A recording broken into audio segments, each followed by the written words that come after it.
Trigêmeos abandonados em orfanato são idênticos a milionário. Foi quando ele descobriu. Antes de começarmos, não se esqueça de se inscrever no canal para não perder nenhuma história incrível como essa. Vamos lá! Você acredita em coincidências ou no destino? Segundo uma pesquisa feita no Brasil, mais de 80% das pessoas acreditam que o universo envia sinais quando algo importante está prestes a acontecer. E se eu te dissesse que um simples passeio de domingo poderia mudar completamente a vida de um homem e de 3 crianças esquecidas pelo mundo? Um milionário, 3 garotos idênticos, um passado enterrado, uma verdade que ninguém imaginava. Essa é a história de Eduardo Monteiro, um dos empresários mais poderosos do Brasil, conhecido tanto por seu império quanto pelo silêncio que carrega desde que perdeu o único filho em um trágico acidente, ou pelo menos, é isso que todos pensavam. Mas naquele domingo, tudo começou a mudar. Era um domingo ensolarado em São Paulo. O tipo de dia em que o céu parece fazer as pazes com a cidade, sem buzinas, sem pressa, com crianças correndo nas praças e famílias se espalhando pelos gramados como se o tempo tivesse parado. Eduardo Monteiro, apesar de todo o dinheiro e poder, estava sozinho. Vestia jeans escuros, camisa branca dobrada nos punhos e óculos escuros que escondiam não só os olhos, mas também os anos de tristeza que carregava. Fazia tempo que não saía de casa sem motivo. Mas algo naquele dia o empurrou para fora. Talvez fosse o aniversário de morte do filho. Ou talvez fosse algo maior. Ele decidiu visitar um orfanato na Zona Oeste, um local simples, sustentado por doações e voluntários.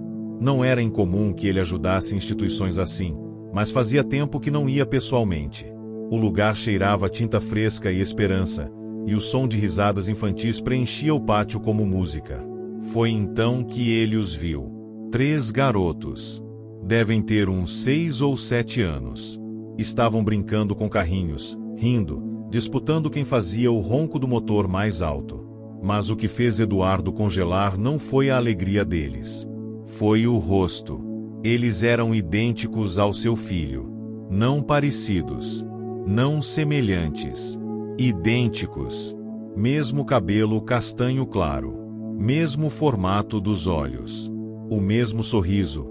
Até a covinha do lado esquerdo. Eduardo sentiu o coração disparar. Era como ver o passado correndo diante de seus olhos. Como se alguém tivesse pego a imagem de seu filho e a multiplicado por 3. Eles são irmãos? Perguntou ele, tentando disfarçar o tremor na voz. A coordenadora do orfanato assentiu com um sorriso triste. Trigêmeos. Foram deixados aqui ainda bebês. Nunca ninguém veio procurar. O coração de Eduardo afundou. Deixados. Esquecidos. E agora, ali, diante dele. Ele pediu para sentar, observá-los por mais tempo. Cada gesto, cada risada, tudo gritava familiaridade. Ele começou a se lembrar de momentos com o próprio filho, os primeiros passos, a primeira palavra, o jeito que ele segurava o garfo. E ali, nos olhos daqueles 3 meninos, ele viu algo que achava ter perdido: esperança. Mas havia algo errado. Muito errado. Seu filho estava morto. Ele tinha certeza. Ou achava que tinha. Naquela noite, Eduardo não dormiu. O rosto das crianças não saía da sua cabeça. E quanto mais tentava esquecer, mais os detalhes vinham à tona. Decidiu então investigar. Discretamente. Começou pelo orfanato. Pegou informações sobre o dia em que os garotos foram deixados. Segundo os registros, foram encontrados na porta do local, enrolados em panos simples, com apenas uma pulseira de hospital em cada um, sem nome da mãe, sem registro, sem qualquer informação útil. Pulseiras de hospital. Eduardo conhecia aquelas. Pediu uma foto. E quando viu, a respiração falhou. Era o mesmo hospital onde seu filho nasceu. E onde Marta, sua ex-namorada, desapareceu misteriosamente 7 anos atrás. Ele nunca entendeu o que aconteceu com ela. Ela sumiu de um dia pro outro. Grávida. Sem deixar bilhete, sem avisar ninguém. Durante anos, achou que ela havia abortado, fugido ou morrido. Mas agora, Uma nova possibilidade surgia. Uma que ninguém nunca cogitou. E se ela nunca tivesse ido embora? E se ela tivesse sido impedida de contar a verdade? Eduardo ligou para seu advogado naquela mesma noite. Mandou abrir todos os arquivos do hospital, registros antigos, câmeras, qualquer coisa. Ele sabia que aquilo não era coincidência. Mas, ao mesmo tempo, uma dúvida começou a assombrar sua mente. Se esses meninos são mesmo seus filhos, quem os abandonou? E por quê? Na manhã seguinte, Eduardo Monteiro acordou com um sentimento que há muito não sentia: urgência. Não aquela urgência típica de reuniões milionárias, nem da bolsa de valores, ou dos números da empresa. Era uma urgência pessoal. Um impulso quase instintivo, visceral. Como se algo dentro dele gritasse que ele estava perto de descobrir uma verdade que mudaria tudo. Enquanto tomava seu café preto, sem açúcar como sempre, sua cabeça girava com perguntas. Por que Marta desapareceu? Por que nunca procurou por ele? E se os trigêmeos fossem mesmo seus filhos, por que diabos foram parar em um orfanato? Pegou o celular e ligou para seu investigador particular, João Batista, um ex-policial que Eduardo contratava sempre que precisava ir além da superfície. João, preciso que você descubra tudo o que conseguir sobre o desaparecimento da Marta. Comece pelos registros do hospital onde ela foi vista pela última vez. Nome, data, qualquer detalhe. Preciso saber onde ela foi parar. E rápido. Já tô nessa, doutor. E tem mais. Ontem mesmo comecei a puxar uns dados dos meninos. Consegui uma cópia da ficha médica. Tem coisa estranha ali. Vou te mandar agora. Minutos depois, Eduardo abria o e-mail com as fichas. O que viu fez seu estômago revirar. Os trigêmeos nasceram no mesmo dia em que Marta desapareceu. No mesmo hospital. Só que foram registrados como mãe desconhecida e, mais estranho ainda, com sobrenomes completamente genéricos, como se alguém tivesse feito questão de apagar qualquer ligação com ela. O que ele não sabia é que alguém realmente fez isso. 7 anos antes. No Hospital Municipal de Santana, Marta gritava de dor. Estava em trabalho de parto. Estava sozinha. Eduardo não sabia que ela havia sido internada, e ela, com medo de interferir na vida dele, não tentou contato. A família dela, nenhuma presença. Quando finalmente deu à luz, o médico sorriu, surpreso. São 3 trigêmeos. Parabéns. Marta chorava, exausta, mas feliz. Queria ver os filhos. Sentir o cheiro. Tocar suas bochechas. Mas não conseguiu. Naquela mesma noite, uma enfermeira entrou sorrateira no quarto. Não era uma funcionária qualquer. Ela trabalhava para alguém. Alguém poderoso. Desculpa, querida. Eles não são para você. Marta tentou gritar, mas foi sedada. E os bebês sumiram. De volta ao presente, Eduardo estava no banco de dados de um laboratório de genética privado. Usando influência, conseguiu uma análise rápida comparando seu DNA com o de um dos meninos. O resultado veio no fim do dia. Compatível, 99,98%. Ele ficou paralisado. Não era mais suposição. Era fato. Aqueles meninos eram seus filhos. De repente, todas as certezas da sua vida desmoronaram como um castelo de cartas. Ele sempre acreditou que seu filho havia morrido num acidente, foi o que disseram. Mas agora, sabia que fora enganado. E mais do que isso, alguém armou tudo. Eduardo respirou fundo, engolindo a raiva que subia como um incêndio. Precisava pensar. Precisava agir. Mas, acima de tudo, precisava proteger aqueles meninos. Naquela noite, Eduardo voltou ao orfanato. Pediu para conversar com a diretora em particular. Dona Heloísa, eu preciso adotar os 3 garotos. Ela olhou surpresa. O senhor está certo disso? Eles são muito ligados uns aos outros. Nunca se separaram. E são, bem, eles têm um histórico complicado. Não falam muito sobre o que sentem. Já passaram por 3 tentativas de adoção que fracassaram. Eduardo sorriu, com um nó na garganta. Eu conheço essa dor. E eu sou o pai deles. Heloísa arregalou os olhos. O quê? Eu não posso contar tudo agora. Mas posso provar. Já fiz o teste de DNA. Eles são meus filhos. E eu quero levá-los para casa. Hoje. Heloísa hesitou, mas viu a verdade nos olhos dele. Ligou para o conselho tutelar, organizou a papelada, e, pela primeira vez em 7 anos, Eduardo Monteiro voltou para casa com os filhos nos braços. Mas essa história não acaba com um reencontro. Na verdade, estava apenas começando. Porque Eduardo agora sabia que havia sido enganado por alguém próximo. Alguém que orquestrou o sumiço de Marta. Alguém que colocou seus filhos num orfanato como se fossem descartáveis. E ele precisava, descobrir quem estava por trás disso. O que ele não sabia é que essa pessoa também sabia que ele havia descoberto. E já estava preparando o próximo golpe. A mansão Monteiro, localizada nos arredores do Morumbi, em São Paulo, estava silenciosa. Silenciosa de um jeito diferente. Não era o silêncio de luxo e distância emocional ao qual Eduardo havia se acostumado nos últimos anos.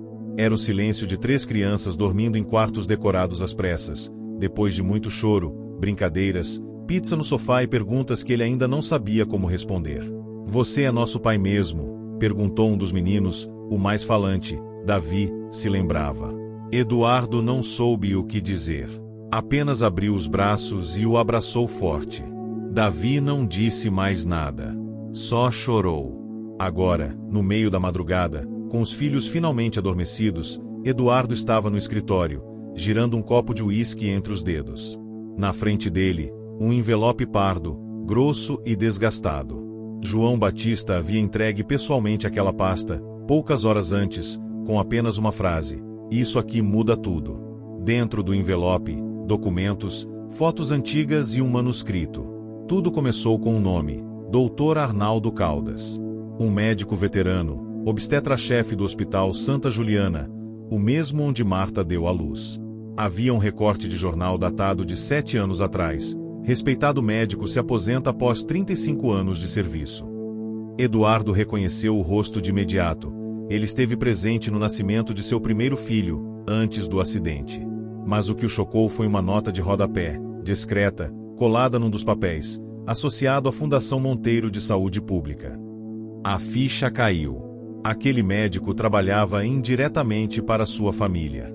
Eduardo folheou os papéis até encontrar uma declaração de uma ex-enfermeira do hospital. Escrita à mão, com assinatura reconhecida em cartório. Ela dizia que, na noite do parto de Marta, houve uma ordem direta para encaminhar os recém-nascidos a uma ala isolada, sem registro de maternidade. O motivo? Suposta ameaça à segurança da mãe. Mas havia um detalhe que congelou o sangue de Eduardo: o sobrenome de quem autorizou o procedimento. Monteiro.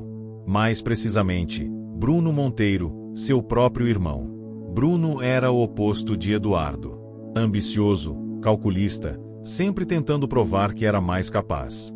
Após a morte do pai deles, Eduardo herdou a maior parte do império empresarial, enquanto Bruno ficou com uma fatia menor, o suficiente para viver muito bem, mas não o suficiente para controlar tudo, o que sempre o deixou amargurado.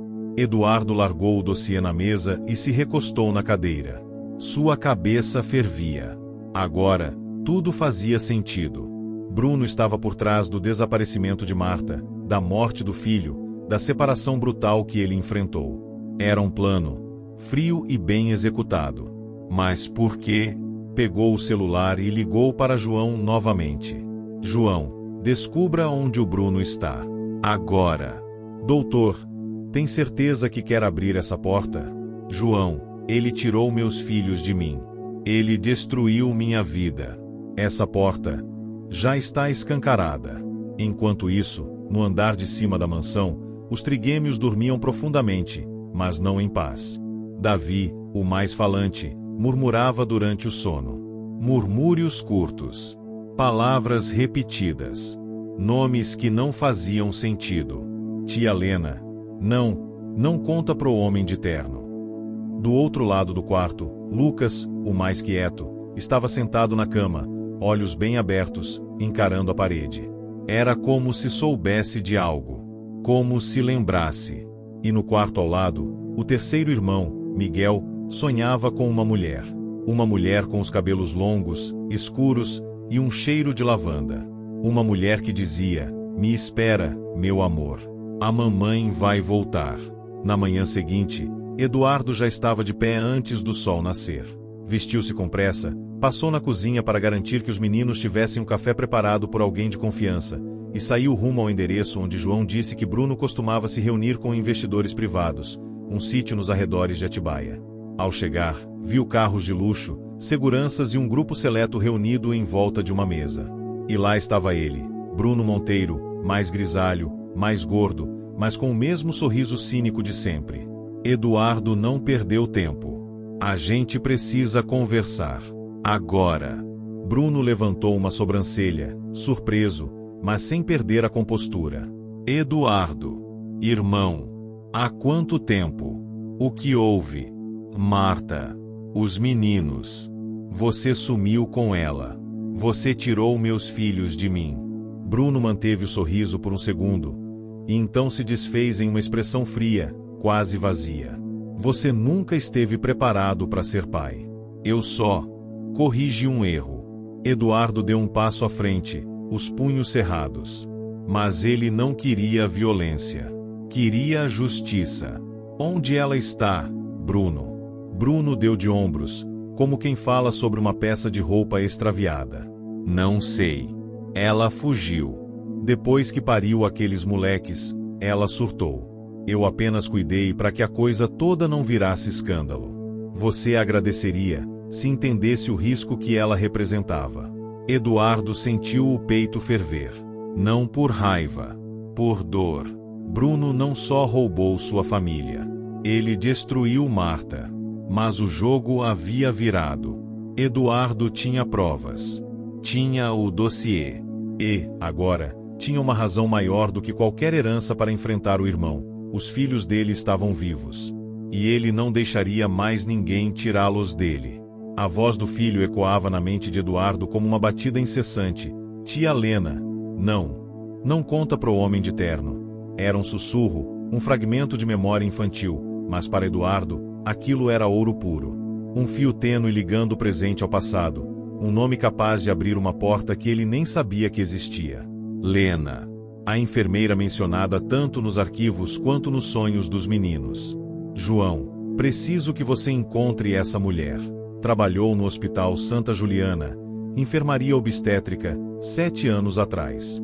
O nome dela é Lena. Pode ser apelido, mas é tudo que temos." João respondeu com agilidade que o tornava insubstituível. "Já tô na pista. O hospital terceirizou o RH naquela época, mas tô puxando arquivos antigos. Se ela se envolveu nisso, mesmo que à força, alguém tentou apagá-la. Mas ninguém desaparece de verdade nesse país." Enquanto João cavava o passado, Eduardo tentava, com dificuldade, se aproximar dos filhos. Eles ainda eram ariscos, desconfiados. Não o chamavam de pai, e ele não forçava. Preferia conquistar aquele título aos poucos, em cada gesto. Na manhã daquele sábado, propôs um passeio simples ao Parque Ibirapuera. Davi aceitou animado. Miguel ficou em silêncio. Lucas hesitou, mas acabou indo. Sentados na grama, com sorvetes na mão, Eduardo observava os três. Trigêmeos. Iguais por fora. Incrivelmente diferentes por dentro. "Vocês lembram da mamãe?" perguntou, cauteloso. Lucas foi o primeiro a reagir. Seus olhos marejaram, mas ele não disse nada. Davi, como sempre, foi direto. "Ela cantava pra gente dormir. Tinha cheiro de flor." Eduardo engoliu em seco. Aquilo o acertou no peito com força. "Vocês lembram da tia Lena?" Miguel, o mais calado, finalmente falou. "Ela chorava quando a mamãe sumiu." Eduardo congelou. Miguel continuou. "A gente escutou ela brigando com o homem de terno. Disse que aquilo era errado. Depois, ela nunca mais apareceu. Não havia mais dúvidas. Lena sabia de tudo. E estava desaparecida há 7 anos. mas talvez não por vontade própria. À noite, João ligou. Achei. Eduardo ficou em silêncio, esperando o golpe. O nome completo dela é Helena Ferreira dos Santos. Ela saiu do hospital 2 dias depois do parto da Marta. Pediu demissão. Sumiu de São Paulo. Mas encontrei um registro em Itanhaém. Vive numa casinha simples, afastada, isolada. Medo? Com certeza. Me leva até ela. Amanhã. Itanhaém amanheceu nublada e silenciosa no domingo seguinte. A pequena casa indicada por João era humilde, mas bem cuidada. No jardim, margaridas recém-plantadas. Eduardo respirou fundo e bateu à porta. Nada. Bateu de novo. Mais forte. A porta se abriu lentamente, revelando uma mulher envelhecida pelo tempo e pelo medo. Os olhos dela se arregalaram ao ver Eduardo. Eu sabia que um dia você viria. Precisamos conversar, Dona Helena. Ela hesitou, mas deu passagem. Indicou uma cadeira simples de madeira e foi até a cozinha. Trouxe café. Forte. Amargo. Como o que Eduardo tomava todas as manhãs. Eu tentei impedi-los. Juro por Deus que tentei. Então me diga, o que aconteceu com a Marta? Os olhos dela se encheram d'água. Ela estava com tanto medo. Tinha recebido ameaças. Não queria contar nada para você. Disse que se soubesse a verdade, sua vida estaria em risco. Mas no fundo, ela achava que ia dar tudo certo. Que quando os bebês nascessem, ela poderia fugir com eles. Recomeçar. Ela só não sabia que já era tarde demais. Tarde demais? O irmão do senhor, Bruno. Ele comprou o silêncio do hospital inteiro. Até do médico. Disse que a Marta estava instável. Louca. Inventou um histórico psiquiátrico. Quando os meninos nasceram, sedaram ela. Eu fui a única que questionou. Quando acordei no dia seguinte, ela tinha sumido. Ninguém falou mais dela. Nem corpo. Nem carta. Nada. Eduardo apertava os braços da cadeira. Tão forte que a madeira estalou. Então ela pode estar viva? Eu acredito que sim. Mas está escondida. Ou sendo mantida longe. E os meninos? Fui eu quem os colocou no orfanato. Roubei eles da ala isolada. Troquei as pulseiras. Ia fugir com eles, mas sabiam da minha casa, meus pais, meus amigos. Eu entrei em pânico. A única coisa que pude fazer foi deixá-los em um lugar onde ninguém os encontraria. Onde estariam a salvo. E sumir. Eduardo ficou em silêncio por longos minutos. Depois se levantou e disse com firmeza: agora, eles estão comigo. E eu vou achar a mãe deles. Nem que seja a última coisa que eu faça. Antes de sair, Helena o segurou pelo braço. Eduardo, tem uma coisa que você precisa saber. O quê? Marta sabia de algo. Algo grande. Não era só sobre os meninos. Era sobre a sua família. Sobre uma fraude que poderia destruir o Império Monteiro. Ela estava prestes a denunciar tudo quando sumiu. A revelação caiu como uma bomba. Não era apenas um drama familiar. Era um esquema. Uma conspiração. E o que começou como um reencontro de pai e filhos, agora era uma luta contra um inimigo poderoso, oculto e disposto a tudo para manter seus segredos enterrados. As palavras de Helena ecoavam na cabeça de Eduardo como um trovão. Marta sabia de algo. Algo grande. Não era só sobre os meninos. Era sobre sua família. Na volta para São Paulo, Eduardo dirigia em silêncio. Seus olhos fixos na estrada, mas a mente perdida no passado, no presente e nas perguntas sem resposta. O céu estava nublado, espelhando a tormenta que crescia dentro dele. Uma denúncia. Um escândalo. Uma traição. Ele precisava de provas. Precisava descobrir o que exatamente Marta sabia, e por que foi silenciada. Ao chegar em casa, encontrou os filhos assistindo desenho na sala com a babá. Eles corriam até ele, mas ainda sem o costume de chamá-lo de pai. Eduardo se abaixou, abraçou os três ao mesmo tempo, e prometeu em silêncio que nada mais os afastaria. Mais tarde, trancado em seu escritório, abriu o cofre antigo do pai. Por instinto. Era ali que o patriarca Monteiro escondia documentos delicados. Encontrou contratos, arquivos empresariais e uma pequena caixa preta, com trancas duplas.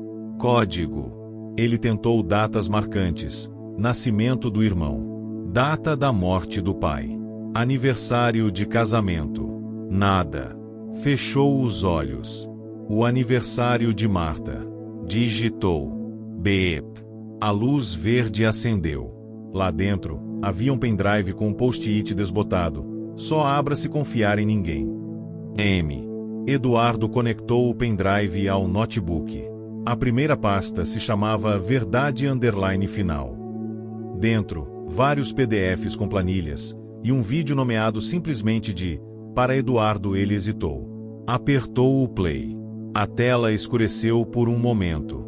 Depois, apareceu o rosto de Marta. Olhos cansados, cabelo preso de forma desajeitada, um fundo branco de hospital. Mas era ela. E ela estava viva, naquele momento, pelo menos. Se você está vendo isso, Eduardo, é porque eles falharam. E eu ainda estou viva. Ou, estive por tempo suficiente para te deixar isso. Ela respirou fundo. Eles queriam me calar. Queriam apagar os meninos, nos separar, porque sabiam que, se eu falasse, o império dos Monteiro desmoronaria. Não é só sobre herança.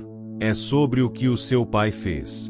Sobre o que o Bruno está tentando esconder. A Fundação Monteiro é fachada. Eles lavam dinheiro de políticos, fazem contratos com o governo que nunca existiram. Eu descobri tudo quando trabalhava com os advogados da empresa. Pensei em te contar, mas fiquei com medo. Medo por você. Pelos nossos filhos. Ela pausa. Lágrimas escorrem. Eu fugi. Achei que podia sumir, proteger os meninos, recomeçar. Mas eles me encontraram antes. Me sedaram. Quando acordei, os meninos não estavam mais comigo. Marta olha direto para a câmera. Se eu não conseguir voltar, encontre nossos filhos. Proteja eles. E faça justiça. Por mim. Por você. Por tudo que tiraram de nós. O vídeo termina. Eduardo não percebe, mas está chorando.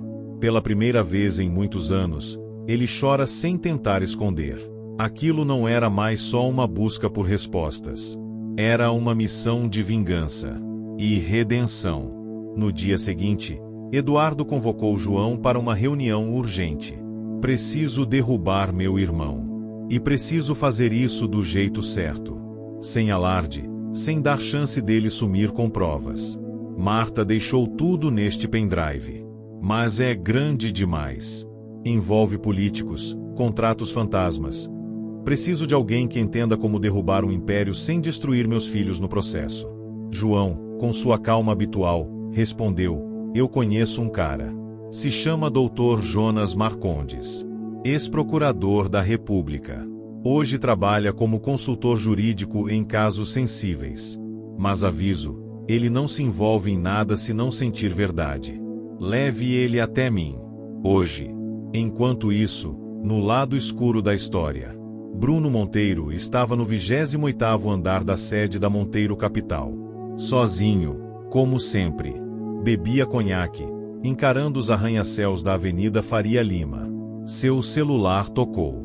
Uma mensagem discreta, sem identificação. Ele achou o vídeo. Está com o pendrive. Bruno sorriu. Um sorriso frio. Então chegou a hora. Digitou uma resposta curta. Ativem o plano. Ninguém deve saber da Marta.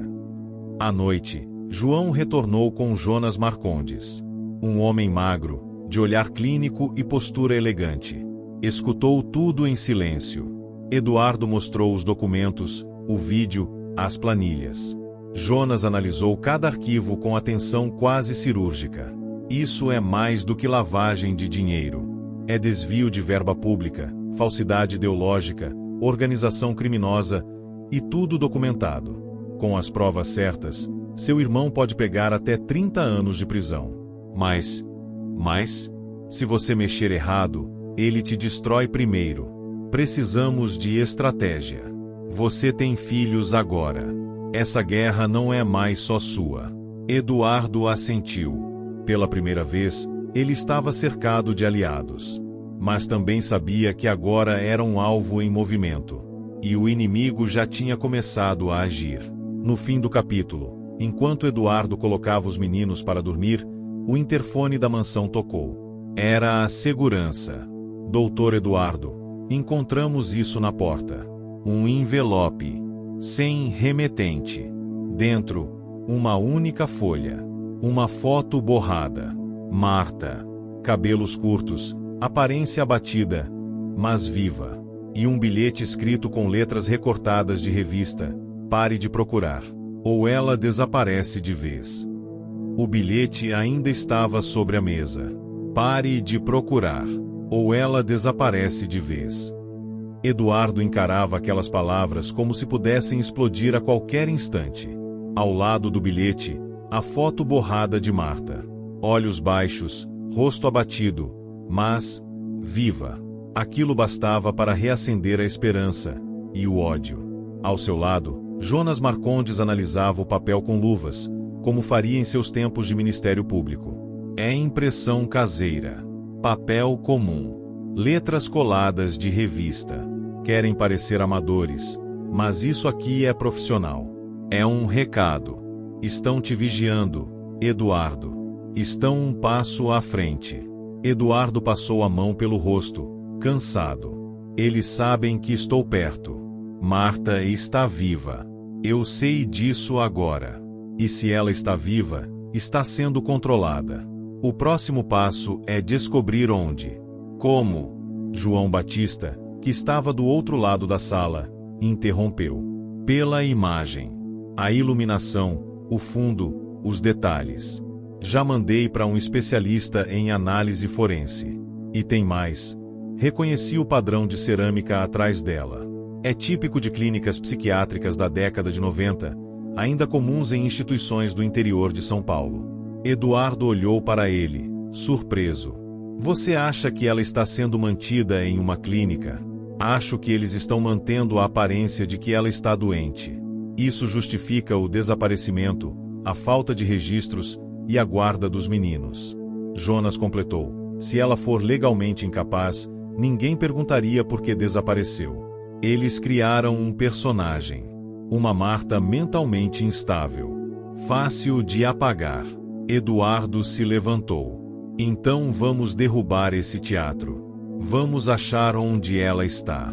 Na manhã seguinte, João e sua equipe haviam cruzado os dados da foto com registros de hospitais desativados, clínicas psiquiátricas abandonadas e instituições privadas com histórico de irregularidades. A busca levou a um nome: Clínica Harmonia, em Bragança Paulista. Oficialmente, o lugar estava fechado desde 2018 por falta de verbas. Mas as imagens de satélite mostravam algo diferente: carros entrando e saindo, à noite. Atividade incomum. Portões sempre trancados. E o mais curioso, a clínica era de propriedade de uma empresa de fachada que, por coincidência, recebia repasses da Fundação Monteiro. É lá. Eduardo disse, sem sombra de dúvida. Não podemos invadir. Jonas alertou. Mas podemos monitorar, observar, registrar tudo. E quando tivermos certeza, entramos com uma liminar. Eu conheço o juiz certo. Eu vou até lá. Eduardo afirmou. Você não vai sozinho. João disse, já pegando a jaqueta. Eu te acompanho. À noite, os dois seguiram em um carro discreto até Bragança. Chegaram próximo à clínica por uma estrada de terra, cercada de mata. João usava binóculos com visão noturna, enquanto Eduardo observava com uma ansiedade crescente. A clínica parecia abandonada à primeira vista. Mas então, uma van preta se aproximou. Parou nos fundos. 2 homens desceram. Um deles destrancou o portão lateral. O outro ajudou uma mulher a sair. Ela estava com a cabeça baixa. roupas brancas. Caminhava devagar. Eduardo apertou os punhos. É ela, sussurrou. Mas antes que pudesse se mover, João o segurou. Não agora. Você vai colocar tudo a perder. Se tentarmos agir agora, podem sumir com ela de novo. Precisamos montar o cerco. Registrar tudo. Eduardo respirou fundo, lutando contra o impulso. Então temos que ser rápidos. Amanhã, quero aquele juiz. Quero essa liminar. Quero entrar por aquela porta como um furacão. João assentiu. E vai entrar. Só mais um pouco de paciência, doutor. Na manhã seguinte, de volta à mansão, Eduardo mal dormira.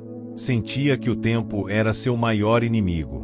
E agora, havia outro problema. Lucas, um dos trigêmeos, começou a ficar retraído. Chorava à noite. Se isolava durante o dia. Ele está desenhando a mesma coisa várias vezes. Disse a babá, entregando um caderno. Sempre a mesma mulher, atrás de uma janela. Me diz aí, quero saber, de onde você está assistindo? Comente aqui, deixe seu like e inscreva-se no canal. Ao final direi uma palavrinha, fica ligado. Agora sim, vamos para a história. Eduardo folheou os desenhos e sentiu um calafrio. Eram traços infantis, mas nítidos. Era a Marta. Lucas se lembrava dela. Sonhava com ela. Sentia. Eles têm conexão com ela.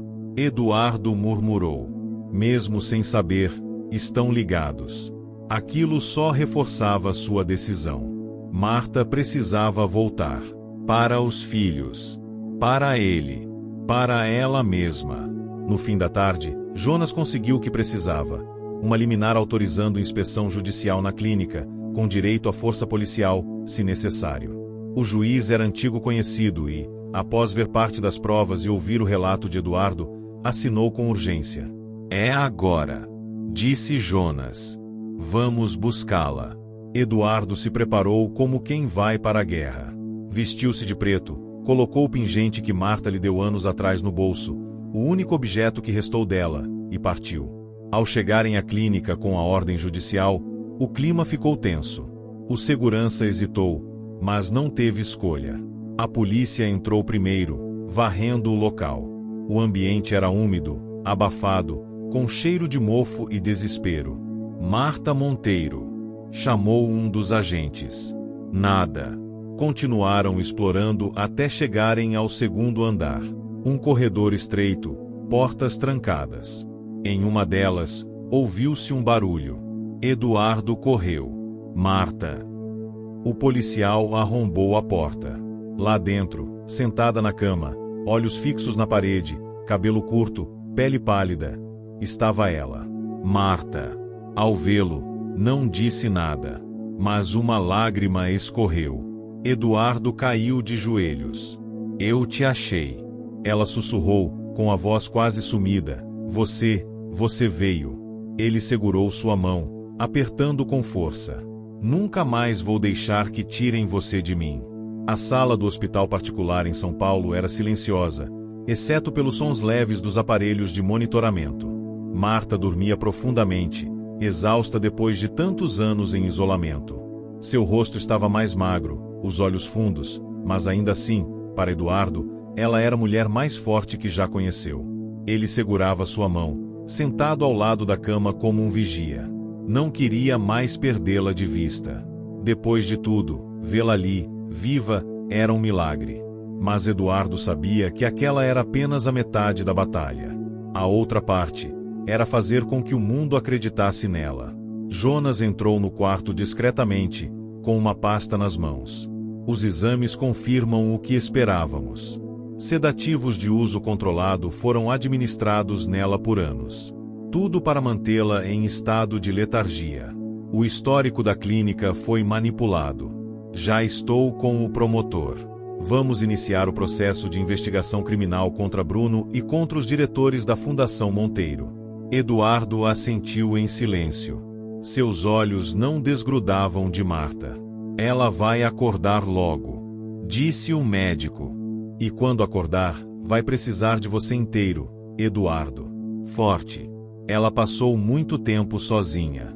Na manhã seguinte, Marta acordou. Seus olhos abriram devagar, piscando contra a claridade. Ao focar no rosto de Eduardo, ela hesitou por um segundo, mas então, com um gesto trêmulo, tocou seu rosto. Você é real? Eduardo sorriu com lágrimas nos olhos. Sou, amor. Tô aqui. A gente te achou. Ela chorou. Mas não de dor, de alívio. Nos dias seguintes, Marta começou a se recuperar. Fisicamente, ainda estava debilitada. Mas sua mente, mesmo afetada pelos anos de sedação, continuava afiada. Com o apoio de terapeutas e Jonas, ela começou a narrar tudo o que lembrava. As ameaças, os documentos que descobriu, a tentativa de fuga, e como foi capturada antes de conseguir escapar com os trigêmeos. Eu tinha um dossiê, com tudo. Contratos falsos, movimentações bancárias, empresas laranjas. Mas eles roubaram. Achei que nunca mais teria provas. Eduardo então revelou o pendrive. Você salvou tudo, Marta. Mesmo sem saber, você deixou a verdade viva. Ela sorriu fraco. Então agora, a gente derruba eles juntos. Enquanto isso, do outro lado da cidade, Bruno Monteiro via sua fortaleza começar a ruir. Notícias começaram a pipocar em blogs e redes sociais. Mulher mantida ilegalmente em clínica psiquiátrica por 7 anos. Possível ligação com nomes poderosos da elite paulistana. Justiça prepara denúncia contra membros da Fundação Monteiro. Bruno jogou o celular contra a parede. Como eles acharam ela? Seu assessor, pálido, respondeu. Eduardo conseguiu uma liminar. A polícia invadiu a clínica. Há registros. A imprensa pegou o cheiro. Não conseguimos conter. Bruno respirava com dificuldade. Pela primeira vez, o homem arrogante mostrava medo. Prepare o jatinho. Hoje à noite. Vou sair do país. Mas, senhor, se fizer isso, confirma a culpa. Que se dane. Eu me salvo primeiro. Enquanto isso, na mansão Monteiro, os trigêmeos corriam pelo jardim. Davi jogava bola, Miguel desenhava com a babá, e Lucas. Lucas observava a movimentação silenciosamente. Eduardo se aproximou e se agachou ao lado dele. Sabe quem está voltando para casa? Lucas olhou para ele, curioso. A mamãe. Os olhos do menino se encheram de lágrimas. É verdade. É. Ela tá se recuperando. Mas logo vai estar com vocês de novo. Ela nunca esqueceu de vocês. Lutou por vocês até o fim. Lucas o abraçou. Pela primeira vez, espontaneamente. Eu sonhava com ela. Todos os dias. Eduardo segurou o choro. Agora, você vai sonhar com ela acordado. No hospital, o reencontro tão aguardado aconteceu. Marta foi liberada para uma visita supervisionada, e os 3 meninos, acompanhados por Eduardo, entraram devagar no quarto. Ela olhou para eles, e a emoção transbordou. Meus bebês. Eles se entreolharam, tímidos. Mas Davi correu primeiro. Pulou nos braços da mãe. Miguel foi logo atrás. Lucas chegou por último, mas quando se aproximou, agarrou Marta com tanta força que ela mal conseguia respirar. Eles choraram juntos. E Eduardo chorou em silêncio, assistindo a cena mais importante de toda a sua vida. Com o apoio de Marta e Jonas, Eduardo começou a preparar uma coletiva de imprensa. Era hora de expor tudo: a farsa, o sumiço de Marta, os crimes da fundação, a estrutura de poder por trás do nome Monteiro. Mas uma nova ameaça surgiu. João apareceu com o rosto sério. Temos um problema. Bruno embarca esta noite para Dubai. Se ele sair do país, fica muito mais difícil trazê-lo de volta. Precisamos impedir isso agora. Jonas já estava no telefone. Vou ligar para o juiz. Se conseguirmos um mandado de prisão preventiva, ainda dá tempo. Eduardo se levantou. Não. Eu mesmo vou até o aeroporto. João tentou impedir. Eduardo, é perigoso. Bruno não vai reagir bem. Eu sei. Mas essa história começou com ele. E vai terminar comigo. No aeroporto internacional de Guarulhos, Bruno caminhava apressado em direção ao jatinho particular. Vestia-se casualmente, com um boné baixo e óculos escuros. Seu assessor ao lado carregava uma pasta com documentos falsos. Mas antes que pudesse chegar ao portão de embarque, uma voz ecoou: Bruno. Ele se virou. Eduardo vinha correndo, acompanhado de 2 policiais e Jonas, que carregava o mandado de prisão na mão. Você está preso, irmão. Por sequestro, corrupção, ocultação de provas e fraude empresarial. Bruno tentou fugir, mas os policiais o renderam ali mesmo, em frente às câmeras de segurança.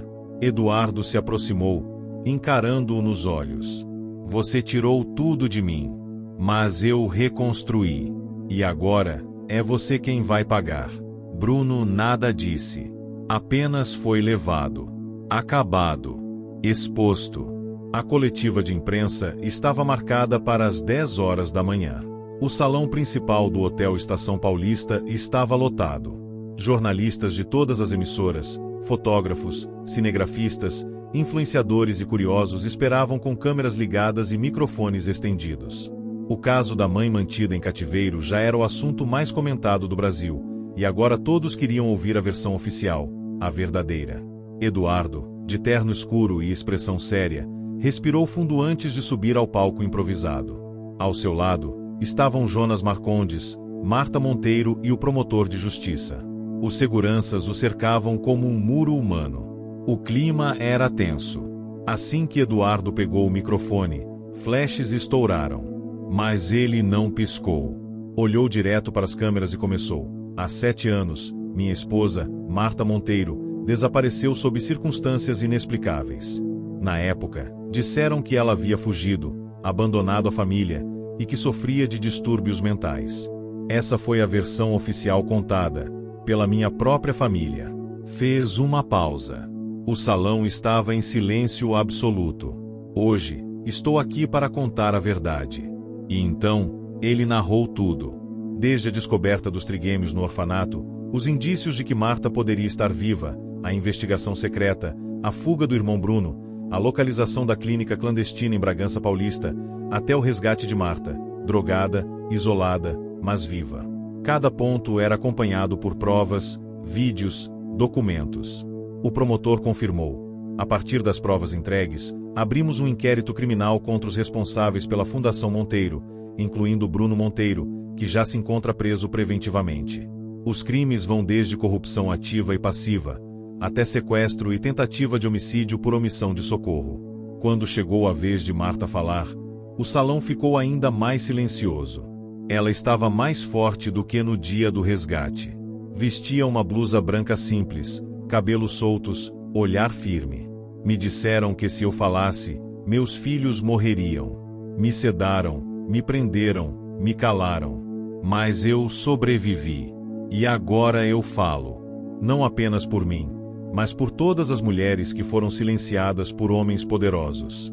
O nome Monteiro não é mais símbolo de orgulho. É símbolo de impunidade e dor. E chegou a hora de mudar isso. Ao final de sua fala, o salão irrompeu em aplausos, não apenas de cortesia, mas de alívio, de respeito, de solidariedade.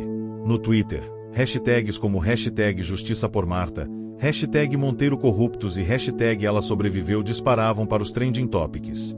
Enquanto isso, Bruno Monteiro estava em uma cela especial, mas não luxuosa. Sua queda fora meteórica. Seus aliados começaram a desaparecer. Alguns tentavam negar envolvimento. Outros, com medo de serem arrastados com ele, começavam a negociar delações. Na sede da Fundação Monteiro, as portas estavam fechadas. Equipes da Polícia Federal recolhiam documentos, computadores e interrogavam funcionários. Eduardo sabia que aquilo era só o começo. A estrutura era muito maior do que Bruno. Políticos, empresários, juízes, todos conectados por favores e dinheiro. Vai ser uma guerra longa, disse Jonas, enquanto observavam as manchetes do jornal. Mas você abriu a primeira brecha. Agora, A verdade está entrando pela porta da frente. Na mansão, Marta reencontrava os filhos aos poucos, em visitas diárias cheias de amor, mas também de adaptação. Os meninos, embora felizes, ainda processavam tudo. Uma tarde, Miguel se aproximou com um caderno. Mamãe, desenhei você. O desenho era simples, ela de mãos dadas com os três. Atrás, o sol brilhava.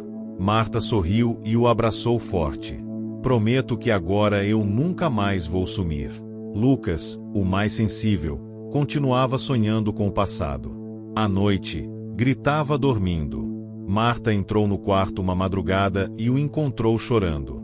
Sentou-se ao lado dele, passou os dedos por seu cabelo. Está tudo bem, meu amor. A mamãe está aqui agora. Lucas olhou para ela e, pela primeira vez, disse: Eu te esperei. Marta chorou. Eu também. E agora estamos juntos. Com os olhos do Brasil voltados para eles, Eduardo recebeu convites para dar entrevistas em programas de TV.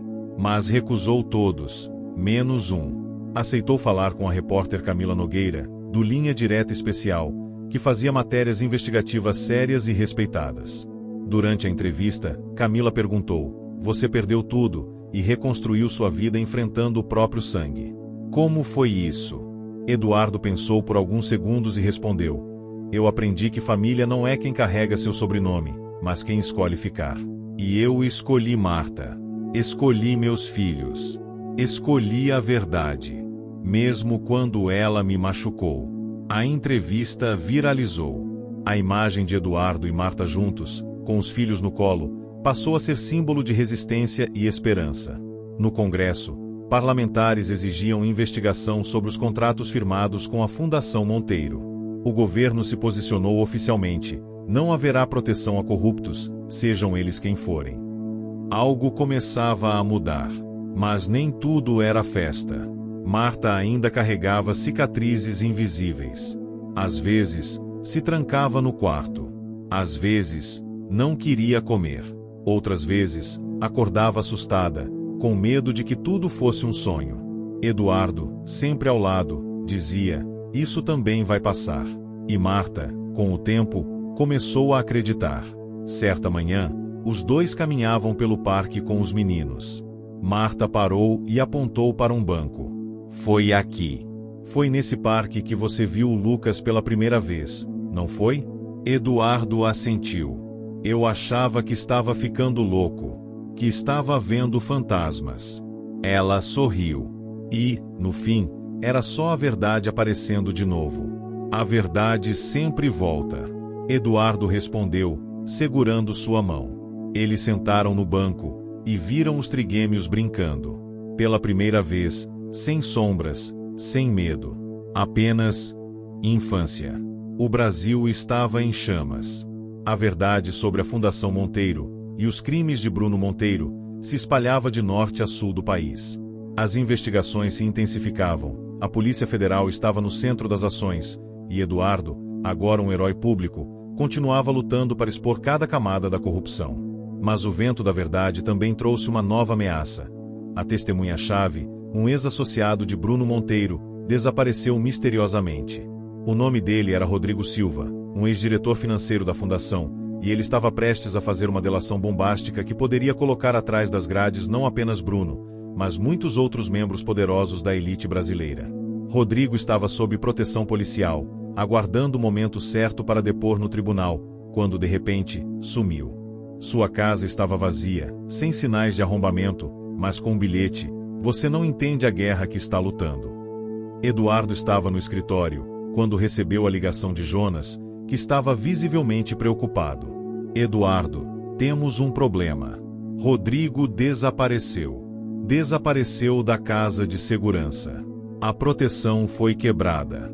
E há indícios de que ele foi levado por pessoas dentro da própria operação. Eduardo franziu a testa, sentindo o peso da situação. Como isso é possível? Ele estava sendo vigiado. Eu sei, mas as câmeras foram desligadas e a vigilância foi comprometida por alguns minutos. Isso foi o suficiente para sumirem com ele. Temos que achar Rodrigo antes que seja tarde demais. Se ele cair nas mãos de quem eu estou pensando, ninguém estará seguro. Eduardo se levantou rapidamente. Estou indo para a delegacia agora. Me encontre lá. Quando Eduardo chegou, Jonas estava aguardando, acompanhado por 2 agentes da Polícia Federal. Eles estavam analisando imagens de câmeras de segurança e tentando rastrear o último paradeiro de Rodrigo. Eu nunca imaginei que uma operação tão grande pudesse ser sabotada por dentro, disse Jonas, com um tom amargo. Alguém dentro da própria PF deve estar envolvido. E o que a gente faz agora? Perguntou Eduardo. Primeiro, precisamos encontrar o último local onde Rodrigo foi visto. Acompanhe-me. Os 2 seguiram até o local, uma pequena casa no subúrbio de São Paulo, longe dos olhos da imprensa, onde Rodrigo estava temporariamente alojado. Lá, os agentes fizeram uma varredura completa. Encontraram mais indícios de que Rodrigo havia sido levado por pessoas treinadas, e sem deixar vestígios. Mas antes que pudessem sair, o celular de Eduardo tocou. Era uma mensagem anônima, sem remetente. A verdadeira guerra está apenas começando. Se você quer salvar sua família, pare com isso agora. Senão, haverá consequências. Eduardo não hesitou. Ele olhou para Jonas, que estava preocupado. É hora de enfrentarmos tudo. Se alguém está tentando nos calar, significa que estamos no caminho certo. Enquanto isso, Marta tentava encontrar seu equilíbrio emocional. Mesmo com tudo o que estava acontecendo, ela não podia ignorar o peso do trauma que ainda carregava. Embora o apoio de Eduardo e das crianças fosse um alicerce, algo mais a consumia por dentro. Numa tarde tranquila, Marta se trancou no quarto e pegou a velha caixa de documentos que havia guardado. Nela, estava o dossiê que ela preparou secretamente enquanto ainda estava presa. Um dossiê com mais provas que poderia incriminar figuras ainda mais poderosas. Ela começava a se lembrar de detalhes que até então não tinha percebido, como um empresário de nome desconhecido que se envolvera com Bruno. Ela mexeu no arquivo, e algo chamou sua atenção. Um contrato de fachada, um tipo de transação imobiliária, com datas que não faziam sentido. Marta leu e releu. Empreendimento Monteiro S.A., transferência de ativos para offshores nas Ilhas Caimã. Ela correu até Eduardo, que ainda estava com os agentes na delegacia. Eduardo, eu encontrei mais uma coisa. Algo que pode ser crucial para desmascarar os verdadeiros responsáveis. Ele pegou a folha das mãos dela. O que é isso? O contrato de uma transferência de ativos para offshores nas Ilhas Caimã. Tem mais gente envolvida nisso do que a gente imagina. Esse negócio pode ser o que conecta Bruno com figuras políticas e empresariais ainda mais poderosas. Eles estavam lavando dinheiro. Eduardo. Eduardo olhou fixamente para o contrato, percebendo a gravidade da situação. Isso vai explodir ainda mais. Mas Marta, temos que focar. O Rodrigo sumiu e ele é a chave para a próxima fase. Na madrugada seguinte, as notícias estavam circulando. Rodrigo Silva, o delator-chave, havia sido sequestrado. E a pressão sobre a Polícia Federal estava no limite. A cada minuto, mais informações vazavam, mostrando ligação entre o caso Monteiro e um esquema de lavagem de dinheiro envolvendo grandes empresários e políticos. O que antes parecia ser apenas um caso de corrupção e sequestro agora parecia envolver uma rede de figuras poderosas que estavam dispostas a tudo para proteger seus interesses. Eduardo não estava mais sozinho nessa luta. Jornalistas começaram a investigar as informações que Marta encontrou no contrato, e em pouco tempo, um novo nome apareceu: Antônio Prado, um senador com influências na política e na economia do Brasil. Ele era o elo perdido entre a Fundação Monteiro e o esquema financeiro internacional. Mas a maior surpresa estava por vir. No dia seguinte, uma nova mensagem anônima foi enviada para Eduardo. A verdade vem de quem você menos espera. Não espere pelo governo. O que você está procurando está muito mais perto do que imagina. Eduardo ficou tenso. Ele sabia que algo estava prestes a ser revelado, algo que mudaria tudo. E agora, a verdadeira guerra estava prestes a começar. A manhã estava nublada, e o céu de São Paulo parecia refletir o peso da tensão no ar. Os noticiários continuavam a cobrir cada novo detalhe sobre o escândalo envolvendo a Fundação Monteiro. A Polícia Federal havia feito diversas prisões, mas uma peça ainda estava faltando: Antônio Prado, o senador influente que coordenava as operações de lavagem de dinheiro, ainda não havia sido encontrado. Eduardo, Marta e os filhos estavam na segurança da mansão, mas ele sabia que o fim estava se aproximando. A investigação chegará ao ponto em que ele não podia mais fugir das consequências. De alguma forma, o destino de todos estava prestes a se entrelaçar em um último confronto. Na noite anterior, a última mensagem anônima havia chegado, dessa vez, com o endereço: "O último segredo está escondido onde tudo começou. Não se atreva a chegar sozinho." Eduardo sabia que não podia esperar mais. A peça final estava prestes a ser movida, e ele precisava estar lá para impedir que os planos de Antônio Prado e seus cúmplices se concretizassem. O sol se pôs quando Eduardo e Marta chegaram ao local indicado pela mensagem, um armazém antigo na periferia da cidade. O lugar estava vazio, mas tinha um cheiro de abandono que tornava a cena ainda mais sombria. Ao redor do local, várias viaturas da Polícia Federal estavam posicionadas discretamente. Eduardo olhou para Marta, que agora estava mais forte, mais decidida. "A gente chegou até aqui, Marta. Não podemos recuar agora. Se o que a mensagem diz é verdade, estamos prestes a desmantelar o último pedaço dessa rede de corrupção." Marta assentiu. Ela sentia o peso da luta, mas sabia que a batalha final seria a mais difícil. De repente, uma voz familiar soou pelas sombras. "Eu sabia que vocês viriam, mas não esperava que fosse tão cedo." Antônio Prado emergiu da escuridão, com um sorriso frio no rosto. Sua presença, imponente e calculista, fazia a atmosfera do armazém parecer ainda mais pesada. "Como se atreve a aparecer aqui, depois de tudo o que fez?" perguntou Eduardo, a raiva e a dor transparecendo em sua voz. "Eu sou o que sempre foi necessário para manter a ordem no Brasil. E, mais importante, eu sou o que garante que os poderosos nunca paguem por seus erros." "Como você acha que o Brasil chegou onde está, Eduardo? Você acha que o governo funciona sem a ajuda de homens como eu?" respondeu Antônio, com um sorriso desdenhoso. Marta deu um passo à frente, o rosto determinado.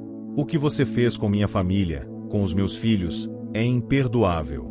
Mas o que mais me revolta é saber que homens como você se sentem no direito de destruir a vida das pessoas para proteger sua própria ganância. Tudo isso vai acabar agora, Antônio." De repente, a tensão foi interrompida por uma sirene distante. Os homens de Prado se prepararam, mas já era tarde. A Polícia Federal havia cercado todos os pontos de fuga do armazém. Os investigadores, liderados por Jonas, já estavam prontos para agir. "Você está cercado, Prado. Não adianta tentar fugir", gritou Jonas, enquanto entrava no armazém com a equipe. A expressão de Antônio se endureceu. Ele olhou para seus homens, que pareciam hesitar por um momento. Mas a raiva de Eduardo e Marta, o medo de serem apanhados, fez com que ele tomasse uma decisão desesperada. Ele pegou uma arma escondida em sua cintura, apontando diretamente para Eduardo. "Ninguém vai me impedir de continuar o que comecei. Você, Eduardo, e essa mulher, vocês são apenas obstáculos. Eu já passei por cima de pessoas muito mais poderosas do que vocês." Mas antes que pudesse disparar, Marta avançou, e com uma força surpreendente, derrubou a arma de sua mão. No exato momento em que ela fez isso, a equipe de segurança de Prado foi dominada pelos policiais, que avançaram e prenderam os capangas do senador. Eduardo avançou rapidamente, imobilizando Antônio Prado e entregando-o aos agentes da PF. A expressão de medo no rosto do senador era evidente, e ele parecia perceber, finalmente, que sua era de poder havia acabado. Na manhã seguinte, a imprensa acordava com a notícia bombástica: Antônio Prado, o senador por trás da maior rede de corrupção do Brasil, foi preso. A Fundação Monteiro havia sido completamente desmantelada, e as investigações estavam revelando a extensão das ligações políticas e empresariais que sustentavam o esquema. Mas, para Eduardo e Marta, a vitória não era apenas sobre a justiça sendo feita. Era sobre a recuperação de suas vidas. Marta foi reconhecida por sua coragem e resiliência, e sua história inspirou milhares de mulheres que também estavam vivendo situações de abuso e opressão. Para os filhos de Marta e Eduardo, a vida começava novamente. Eles tinham o que mais desejavam: uma família reunida, um lar seguro e, finalmente, a liberdade para viver a infância que lhes fora negada por tanto tempo. Meses depois, Marta se tornou uma defensora ativa dos direitos das mulheres e das vítimas de abuso psicológico e físico, usando sua própria experiência para dar voz a quem estava silenciado. Eduardo, ao lado dela, ajudava a reestruturar a Fundação Monteiro, mas agora com o verdadeiro propósito de promover a educação e o bem-estar social. O Brasil estava começando a mudar. As investigações continuaram, e cada dia mais figuras poderosas eram expostas. Mas, mais importante, o povo brasileiro começava a acreditar novamente na justiça, na verdade e na possibilidade de um futuro melhor. Eduardo, Marta e seus filhos olhavam para o futuro com esperança renovada, sabendo que, apesar das cicatrizes, tinham agora liberdade para recomeçar, longe das sombras de um império corrupto. Fim. Se você chegou até o final, comente simplicidade, curta e compartilhe, sua ajuda é super importante. Não se esqueça de se inscrever para acompanhar nossos próximos vídeos.